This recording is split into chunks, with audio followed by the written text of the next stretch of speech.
గవ్వ రాకడ లేదు గడియ రికాం లేదంటారు కదా. హగో మన తెలంగాణ మంత్రులను చూస్తుంటే గదే సాత్రం యాదకొస్తుందట అందరికి. ప్రజా సంక్షేమం అయింది లేదు, అంత సంక్షోభమే ఉన్నది. కానీ లీడర్లేమో ప్రజా సంక్షేమం కోసమే జప్పున పోవాలని గాలి మోటార్లెక్కి తిరుగుతున్నామని జనాలు అపార్థం చేసుకోవద్దని అట్లా చెప్పుకుంటూ రోజు చూడుర్రి. ధన నడక అందరికన్నా వెనకన్నట్టుంది తెలంగాణ మంత్రి సార్ల కథ.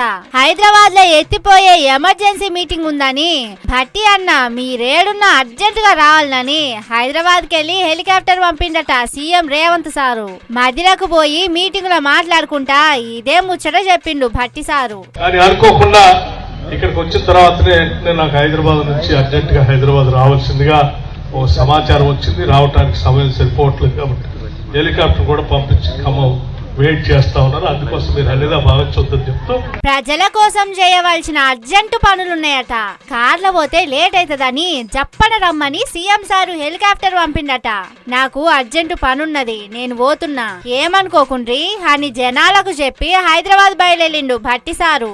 నేను తొందరగా హైదరాబాద్ అతి ముఖ్యమైనటువంటి ప్రభుత్వ కార్యక్రమం అంటే ప్రజల సంక్షేమం కోసం పనికొచ్చే కార్యక్రమాలని ముఖ్యమంత్రి గారు అర్జెంట్ గా రమ్మని చెప్పారా, కొన్ని సమీక్ష చేసేది ఉందని చెప్పి మంత్రి సార్లు పబ్లిక్ పనుల కోసం ప్రజల సంక్షేమం కోసం ఎంత తండ్లాడుతుండ్రో.